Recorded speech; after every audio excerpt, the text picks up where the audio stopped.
Welcome to Around the Writer's Table, a podcast focusing on the crossroads of creativity, craft, and conscious living for writers of all ages and backgrounds.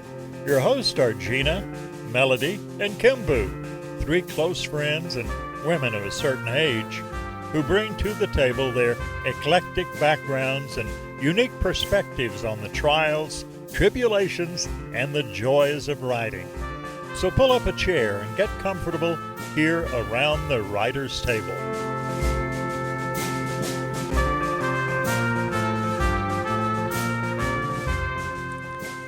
Hello, listeners. This is Kimbu York. Welcome back to Around the Writer's Table. In this episode, I'm pretty excited. We're doing one of our special interview episodes. And in this one, I'm actually interviewing somebody who's pretty familiar to all of us, my co-host, Gina Hogan Edwards. So welcome. Thanks for joining us. I am Kimbu York. I am a professional author.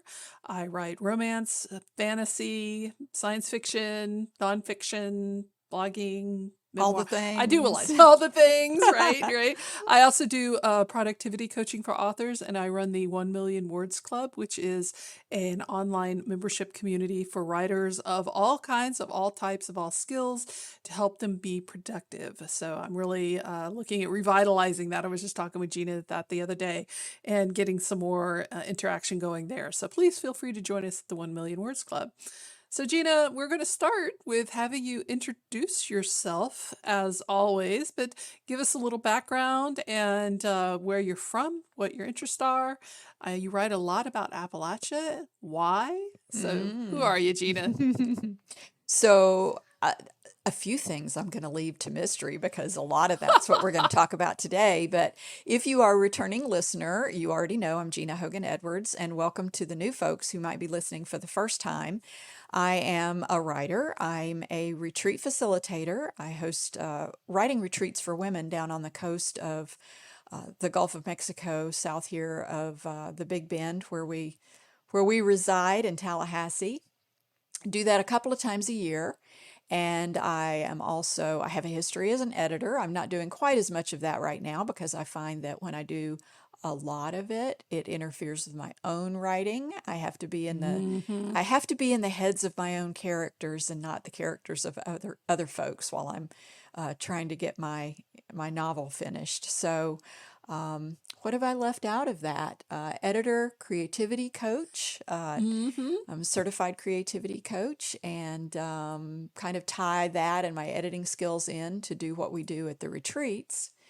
And I think that's probably enough for now because we're going to be talking about a lot of the other stuff as we get into this discussion. We totally are, and I'm looking forward to it because I think one of the reasons people might be wondering why I chose to interview one of my co-hosts, and that is because so many times in our actual podcast recording, there's three of us. We are missing Melody in this particular interview, and I will be interviewing her in a separate podcast down the road. But we kind of refer a lot to what we're working on, and sometimes we talk about what we're working on, but we've never really gotten into the nitty-gritty details of what we're working on as writers ourselves. And so I wanted to explore that a little bit with Gina, and that's why I asked her if she would be my interview guest, and she graciously agreed. So one of the things that I think I'm going to start off with, actually, I'm going to kind of backtrack a little because listeners who've been listening for a little while know that one of our recent episodes was about comparisonitis, imposter syndrome, perfectionism, and Gina, at the time, had not attended yet the Appalachian Writers Workshop.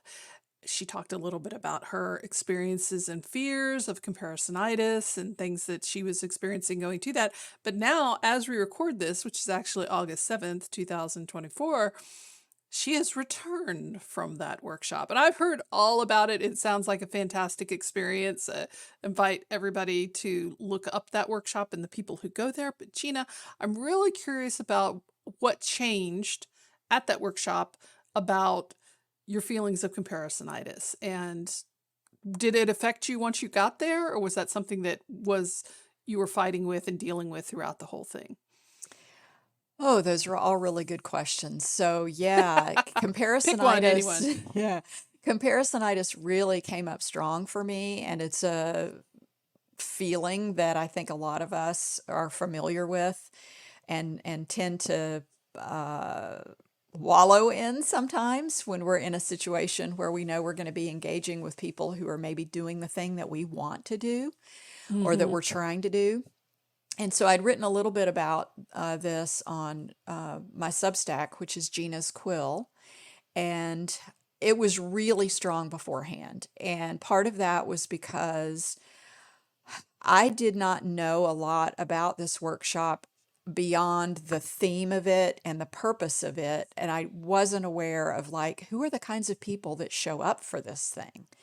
Mm-hmm. This was when I attended it at the end of July, the 47th year that they've been doing this workshop. Obviously, an emphasis on Appalachia. All of the writers were either from Appalachia or writing about Appalachia.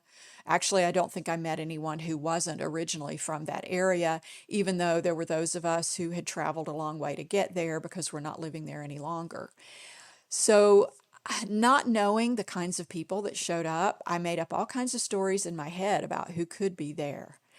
And I did learn that an artist, a writer whose work I've read in the past was going to be there.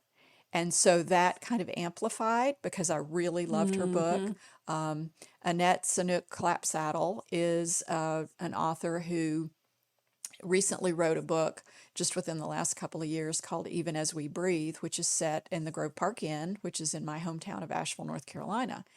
And my dad and I had actually met her prior to the pandemic. It turns out that my dad knew her grandfather. And so my dad had said, do you think she would be willing to meet us and be interested in the stories that I have about her grandfather? And so we did that. And so having met her, having read her book, I just like fell into this, oh my gosh, what if she thinks what I'm doing is horrible? And can I ever live up to Mm. the kind of writing that she does?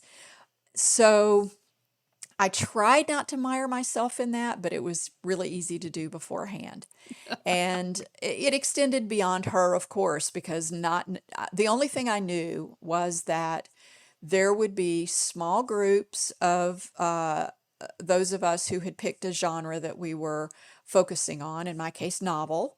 There were short story writers, poet, lots and lots of poets attended this, and also creative nonfiction. And when we were in those small groups, there would only be 15 of us. But when we were in the group at large, that there were going to be about 100 writers. So, imposter syndrome is very related to comparisonitis, perfectionism, all those things really flared up for me. Being familiar with those feelings, I did try to temper them and figure out what the reasons for them were. Mm-hmm. Once I got there, honestly, it was such there's so much, there's so much. So let me parse this out here. First of I know all, you've told me a lot about it. There was a lot there. You went. Sounds amazing. it was a little bit of overload for the Mm. introvert in me because there were so many people. It was also a pretty packed schedule in terms of the things that we had to do during the course of the day. There was some downtime. There was some time when you had options of, whether you wanted to participate or not, which was good because there were times when I had to step away and say, I'm not going to do this, even though there was a great sense of FOMO.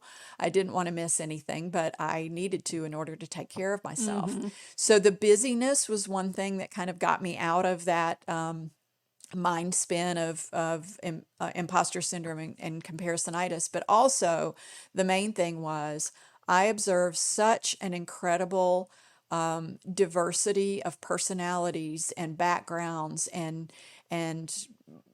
writing styles, and it was just so wonderful to observe that variety of people. We had age ranges from the youngest folks who participate in the Hindman School settlement school in Kentucky is where this took place, and they have a young people's program called Ironwood. And so 3 or 4 of the Ironwood students who are probably seniors in high school or seniors, freshmen and juniors in college participated. And then we had a couple of ladies who were probably in their 90s. So all age Oh, ranges, wow. all kinds of backgrounds in terms of race and ethnicity. And it was just, I, I came away from it going, why can't the rest of the world be like this, you know? Yeah, right? And That would be awesome. in my novel class, there was a young woman who, this was like her first attempt at writing a novel. And it was so good. And it was so wonderful to see somebody who was that young and vulnerable come into a situation like that. And I wish I'd been that brave when I was younger. I would have attended this many years before now. Mm. And then it turned out that Annette was in my class too, which was Oh, wow. incredible because I got to know her better and got a little bit of a sneak peek at the new novel that she's working on. And so, honestly, there was just no room for the comparisonitis and imposter syndrome to show up because I was having such a blast. And I think one of the things that really stands out for me as you talk about that is the appreciation you had for other people in the situation that you were in. You was so joyous and it was so motivational and inspirational that it kind of crowded out the comparisonitis. Like you could have easily sat there and said, well, about that young writer, well, if I had been that active at her age in this thing and come to this at her age, then where would I be now? It would be Hmm. easy to swing down into those kinds of comparison feelings or regrets. But it just sounds like that there were so many people joyously trying to work together and inspire each other and work with each other that, like you said, there's just no room for comparisonitis like that, which I think is an important lesson for writers. Like we can take a lot from each other that helps us get over those types of emotions. I think that is such an excellent point because it wasn't until I was describing this to you that I realized that the transformation that took place was before I went, it was all focused on me and like, Mm, my fears and my right? work and my everything. And then when I got there,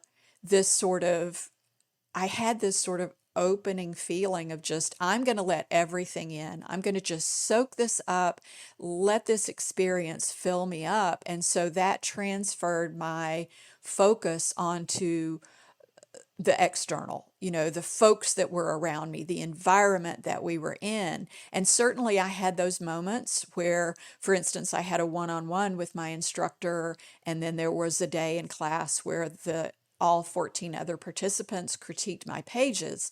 And so there were those moments of the focus on me and my work, but the most of the time was just allowing it all to sink in. Mm-hmm. Mm-hmm. Opening yourself up and that vulnerability. And I think that gets back to like Brene Brown's work that I love so much is that in order to live that wholehearted life, you have to let that vulnerability happen as Hmm. well and be Yes. open to those things. And a lesson I keep having to relearn myself. I don't know about you. Apparently, me too. Why can't we just one and done? Like learn Yeah. the lesson, move on with life. That's Wouldn't that be never how it nice? happens. So I know that when you went to the workshop, Mhm. that you were taking part of your application and then what you ended up working on were parts of your book Dancing at the Orange Peel. Longtime listeners have heard of this book before. They know it's historical fiction. People who this might be their first episode are just now finding that out because I just said it. Mhm. But tell us a little bit more about that book and particularly this story I love, which is the inspiration for it. So, what you were working on there has been something you've been working on for a while. I've been working on it well, you and I have joked that I started on this thing so many years ago that it wasn't even historical fiction when I started it. Yeah, that's true. Um, the setting is 1968 when the novel begins, and so the inspiration. There's several aspects to this that I still, when I think back on this, it astounds me. I've recognized recently that one of the things that usually comes to me first when I have an idea for a story is the setting. And I think that that's not uncommon for people from Appalachia. And, sense of place in Southern Mm-hmm. fiction is always a big, big influencer. And so what had happened was my husband and I used to go to, and I don't know if they do this anymore, the FSU, Florida State University School of Motion Picture, and I forget the whole long name, but anyway, the motion picture school, the film school. They used to have a summer showing of undergraduate and graduate films, short films, and we had gone to see one of those. And there was one film in particular that had both a title and a topic that really intrigued me. It all took place in a convenience store called the Quick Check. And there was something about that when I walked away from there, I knew that I was going to write a story that took place in a place that exists still today in my hometown of Asheville called the Orange Peel. It is a club. It has been many, many things over the years. It actually started out, the building it's in was originally a skating rink. And Oh, wow. yeah, and then it became a nightclub. At one point, it was called the Country Palace, which my dad remembers well. And I was a kid when that happened, and so my memory of it is not so great. But he tells me that I think it was Merle Haggard that had performed there, that he had seen there, and then it became a nightclub for Black people called the Orange Peel. Today, it is a very, multicultural venue where they do all sorts of musical performances and other things. So I just knew coming away from that short film that I was going to write a story that took place in the Orange Peel of the 1960s. Mm. Then, separate incident, my husband was traveling and I was home alone, and I went to bed one night, and literally in the middle of the night, I sat bolt upright and heard a voice in my head saying, "Now I know what people I come from." And I was like, "Okay, who are you? Why are you telling me this? What is it about your people? And why are you using that tone of voice?" And so Mm. it was the exploration of those things that then led me to come to this storyline that is the basis for Dancing at the Orange Peel, which has main characters of Libby, who is 9 years old, and her widowed mother, Gwen Billings. And so that's the origin story of Dancing at the Orange Peel. Still amazes me every time you tell me about it. The bolt of lightning inspiration. It's I miraculous, had never had that spiritual. happen before. That's it's fantastic. And now you've got a whole book Yeah, building up around that right. moment. Yeah, Yes. yeah, yeah. That's just I it one of the things that really interests me with you, with because I'm a genre fiction writer, so I'm often deep into the tropes, right? And one of the Hmm. things that really interests me is how you've been developing the themes of this book. And I know that there's elements of it that you don't want to talk about as spoilery or whatever, but I am interested in, has the theme of the story, how has that developed? Like, as you've gone through the years of editing this and rewriting this and getting to the point now where you're starting to share it. Um, Oh I'm gosh, not sure it I is. phrased that question well, but I think you get the point of what I'm trying to get at. I do, and there have been so many transformations in the stories in the story over the years. I don't know if I can distill it, but it has always been Libby's story. And even when I decided that I wanted to tell part of the story from her mother's point of view, I still wanted this to be Libby's story. And it may be as a result of some of the things that I learned at the workshop, transforming yet again, but it will still be Libby's story in terms of, I hesitate to use coming of age because then I think that people naturally think this is a YA story or, Right, yeah. middle grade fiction or whatever, but it's not. And it's more than just coming of age. There are, themes in it around racism and family relationships and, the culture of the late 1960s with the civil rights movement and women's rights and all of those things have a place in the story, but it's really focused on Libby trying to figure out those things and why the adults in her life have such different views from one another. And, what path is it that she's going to take? What are her as she grows up, what are her values going to be that she's going to take on from these adults that have shared with her their beliefs that are all so different and she has to parse out? Mm-hmm. Mm-hmm. And that is such a transformative time in our history as a country, and especially going into elections this year is like, oh, a little topical there. Mm-hmm. But Well, has been always been topical, really. Like yeah, these are and issues that we've continued. that you just pegged one of the big things that came up in the critique was a discussion about how do we write historical fiction that contains themes that are still relevant or again relevant today without overlaying modern perspectives onto Mm, that history, mm-hmm, because mm-hmm. there's language around around these issues that we have now that was not available to us then.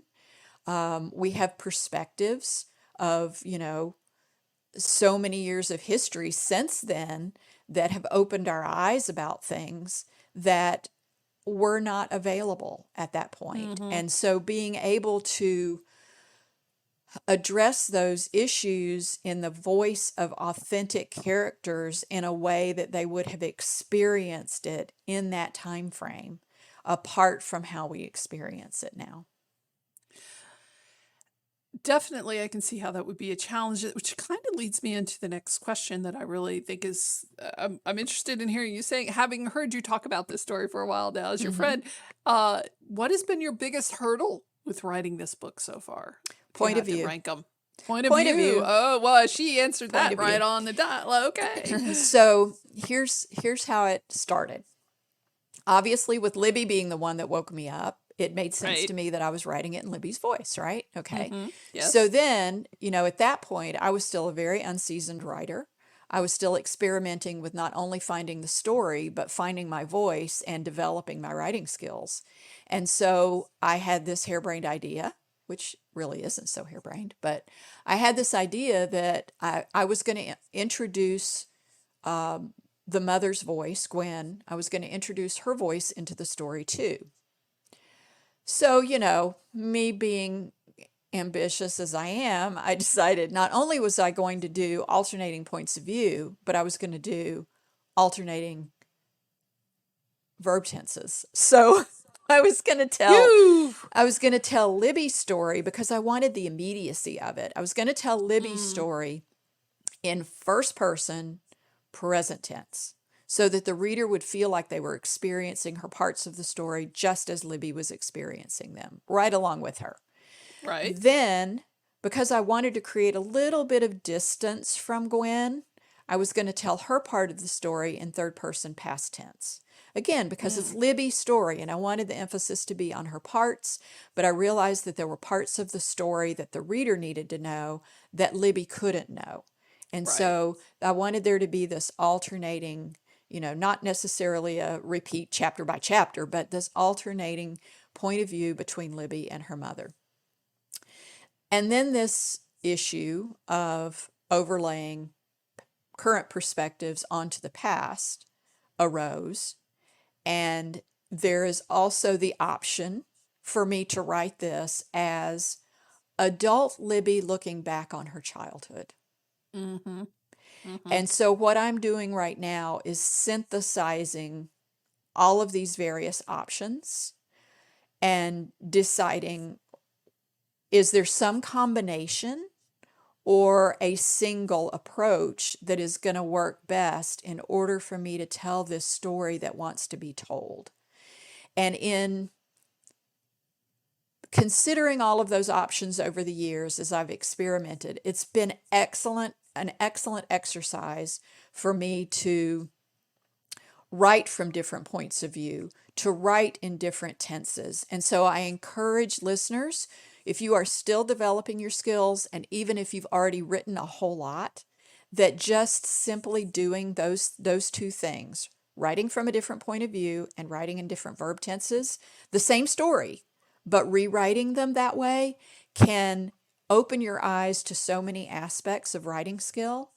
And I Mm-hmm. really think that even though it's been frustrating and it's been hard, and I get irritated with myself sometimes with the back and forth and the indecision, that all of those are going to really support the final product because I've looked at it from so many different angles.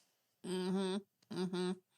So I'm really parsing out now, staying true to the original story idea that I had, because that still has remained the story that I want it to be. That Right. hasn't changed over time. The It core of it Yes, hasn't that changed. is the Yeah. core of it. And so that is now my guiding light, looking at all of these options for point of view and verb tense and all of that. I am looking at what is that story that I want to tell, and which one of those options is best going to serve getting that story out in the way that it needs to be told. There's just so much there that you just went into that like we could do a whole nother another 30 minutes on talking about some of those things as hurdles. And I think it's very interesting you're talking about having to experiment. I think that's Hmm. something that gets lost a lot of times with writers, especially as we're trying to find our voice. Like we find our groove and we just fall into it Yeah. and then don't explore outside of it. And I think that is where the value comes in of knowing other writers, going to workshops, doing retreats, whatever however you make it happen. I know your opinions on critique groups is usually not really high. Longtime listeners know. And I agree, critique groups can be wonderful, but there's always a danger there of people who are in it for their own egos and Hmm. not for helping contributing to other authors.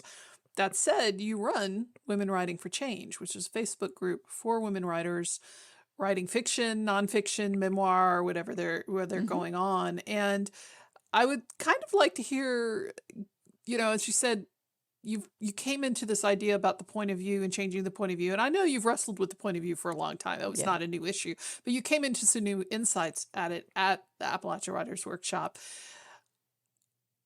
As somebody who actually runs Women Writing for Change Facebook group and who actually runs writing retreats, what is a strong lesson you've taken away from holding those communities for other writers? Ooh. Wow. Okay. There's a lot there. Yeah, me and my questions. I Yeah. just open up a big box, Uh, Pandora's box there. But yeah. I see that sort of Pandora's box theme going on a lot in our conversations.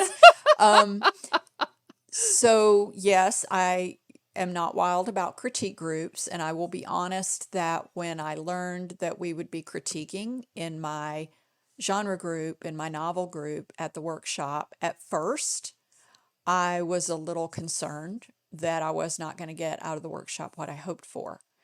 The difference in that critique group and some others that I've been, and ones that I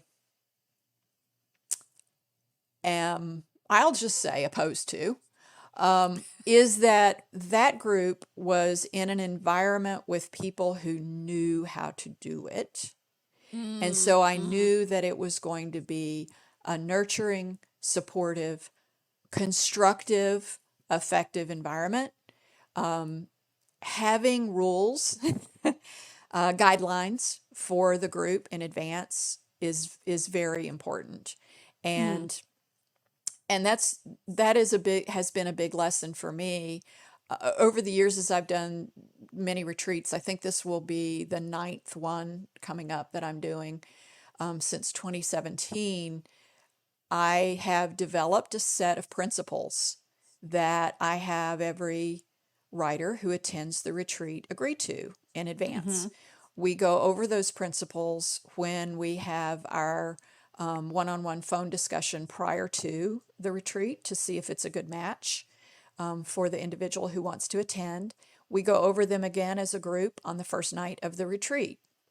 And so I think when you're in an environment with other writers, sort of knowing, when you're talking about your writing, knowing how it is that you're going to approach that, remembering that it is the writing that you're talking about and not the individual that you're talking about.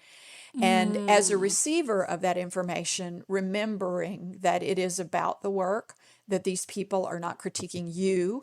I know it feels like that sometimes, but that they are addressing your words on the page, and that hopefully that is an environment that is going to help you.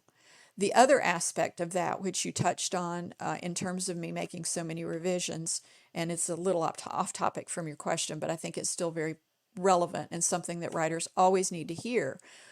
I am a huge proponent of the term writing practice. We do not, as writers, embrace what pianists and sculptors and painters allow themselves to do, which is experiment and practice. You Mm-hmm. know, Mm-hmm. musicians do their recitals. We don't give ourselves enough opportunity to just put words down on the page separate from, this may be something that I share, or this may be something that I'm going to publish. Sometimes we need to write just to practice and just to develop our skills. 100% agree with you. And as longtime listeners know, I'm very involved in the fan fiction community. In fact, I have a new fanfic that's ongoing right now. Some people get this from critique groups. Some people get this from just friends they've made through workshops and everything. But the idea of just being able to sit down and bang something out for the fun of it and Hmm. explore and figure out how it works. Like you said, artists and sculptors, they work in different media. They might do pastels one day and oil paints the next and Hmm. watercolors the next. And they may do their known work in one specific medium, but they're always exploring and experimenting. And for me, I was able to do that, and I'm still able to do that, as you know, Gina, in the fan fiction space. But I see that there's definitely other spaces where people can do that as long as people understand, that this is about the practice. Maybe that's Yeah. what the difference is. It's like, oh, we're not trying to make the perfect story, we're trying to make the perfect practice. And I think that's Yes. a huge difference. Yeah, and the other thing, and we've talked about this in the past episodes that we've done on the creativity quest is, and I encourage listeners to go back and listen to the emulating and mirroring Mm-hmm. episodes. Yeah, that was a good Off the episode. top of my head, I don't know which ones they are, but we can put that in the show notes. Uh, the idea, and painters do this a lot. They will look toward the masters and try to imitate their work. Now, you're Mm-hmm. not imitating them in order to, you know, create a story that you're going to sell. You're not imitating them in order to, you know, be the next Flannery O'Connor or whatever. You're imitating them as a practice so that you can Yes. experiment and see what other writers have done so that you can figure out what are the things that you enjoy doing, are good at, need to improve upon. And it's not about imitating for imitating's sake. It's about Right. emulating those things that you know that you need to explore in order to get better at what you do. It's deconstructing it and seeing how it's done, which is like you Yeah. say, the painters do with the great masters. Like, how did they get the light to look like that on the ocean waves? Well, you're going Yeah. to have to go in there with your paints, figure it out, buddy. Uh-huh. And with us, it's the same. I learned a lot about humor writing, and a lot of my writing these days does have humorous. I'm not a comedy writer, but I do love having humor in my stories from basically copying Mark Twain. Like, I Hmm. went through a whole Mark Twain period where I was just trying to write like him. And there were drawbacks. I had to pull away from that eventually, so I wasn't channeling Mark Twain, but I Yeah. learned a lot about comedy and timing in my writing. Hmm. And that's the thing, is that when you do that emulating and mirroring as a deliberate practice, there will be some point when you will go, I got this and I can do this in my own voice because I have learned Hmm. what to do and what not to do. Right. Yeah, that's Yeah. all so important. Well, we've run up to over 30 minutes, which is usually what we try to go for, but I'd like to take a couple other minutes, not just so that you can tell people where to find you and what your work is, but you are doing some online serialization of early chapters of Dancing at the Orange Peel. Talk to us a little bit about why you chose to do that, because that's not something a lot of other historical fiction authors are Hmm. doing. Listeners, just be aware, Gina and I really are on the forward edge of this type of publication and what we're trying to create. And we're both very into sharing our work at this stage. But Gina's really breaking new ground, because as a genre author, I can look at a lot of other authors who are doing this. Gina can't. So Hmm. tell us a little bit about that choice, and then tell people where they can find you and explore some of that on your own. This whole process of serializing is a little terrifying for me, but You are so I brave. yes, You yes. are. You are. Okay, I'll take that. So I've learned from my Clifton strengths that my top strength is learner. And so I Mm. love to explore and try different things. Mm-hmm. And when the idea of serializing fiction appeared in front of me, largely from our conversations, Kimbu, because I didn't know anything about this thing called serializing until probably, what's it been now, a year and a half, 2 years ago. Mm-hmm. Almost. Yeah. Started looking into it and realized that there were several things that it could help me with. One is accountability. Mm. You and I talk about this idea of writing in public. Mm-hmm. And I knew that if I could commit myself to sharing what I'm working on, it would help me overcome perfectionism. Ooh. It Because it you got and to share it. yeah, you've got to share it. You've got a commitment to put something out at a given time. And so it may not be perfect. I'm very clear when I post online that this is a work in progress, and it may not in its final form, and especially now after the workshop and some things that I'm considering doing with it, the final form, when I actually publish it as a book, because it will still be a book, may not look a lot like it looks like online right now. Mm-hmm. And so it is basically practicing in public is what this is doing for me. Is I'm doing that writing practice, but I'm doing it in a very public and vulnerable and open way. And I'll tell you what, it scares the life out of me. It is it's tapping into some fears that I didn't know I had, but it's also helping me come face to face with them in a way that I can figure out how to address them, that I can Yes. determine whether they're serving me or not. And I don't know how this is going to unfold. I've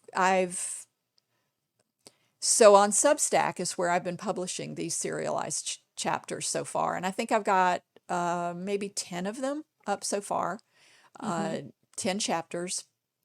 I've requested that readers comment on them because I would like to know what people think of them beyond, oh, I enjoyed it. It would be helpful to go, oh, well, there was a place where I was confused or whatever. And so when I do get comments like that, I'm taking them to heart.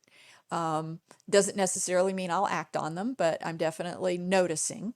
Mm-hmm. And so Mm-hmm. just being willing to put myself out there has been a scary thing, but I'm putting one foot in front of the other and just keeping myself out there. And it is different. It's not something a lot of more, I would say, like literary, especially historical fiction writers are doing. So I don't have any kind of model for this. I'm just kind of winging it, folks. You are the model for this, and that's even scarier, I think, when you're breaking new ground like that, which is something I really admire about what you're doing with that whole process. Because, like I said, for me, it's easier to look at some other authors. I can look at people on Wattpad or Ream or wherever and go, "Oh, look, they're successful in this," but you don't really have that as much. So I really No. admire what you're doing and the vulnerability and your willingness to try it. You're trying it. You're seeing what Yeah. happens, and I think that's absolutely brilliant. So wrapping up from there, though, moving Mhm. on, where can people find Oh, you and find more out yes. about you? So on Substack, my publication is called Gina's Quill, and within that, I have two sections. One is called The Creativity Quest, which is touching on some of the things, many of the things that we've talked about in the podcast already. And then I have a section on the Kent Creek Chronicles, which is dancing at the orange peel and other stories that take place in my fictional community of Kent Creek, North Carolina. I love that. I love that. And y'all, go check it out. She does so much. Even as a world building fantasy writer, where I like create maps and do all this sort of stuff, I am always amazed at the level of research that you put into even the smallest things that show up in your stories. It's really impressive. So I'm A just like, lot of my research tidbits are also within the Kent Creek Chronicles on Substack. yeah, awesome. So that's where my fiction is. Also on my website, ginahoganedwards.com.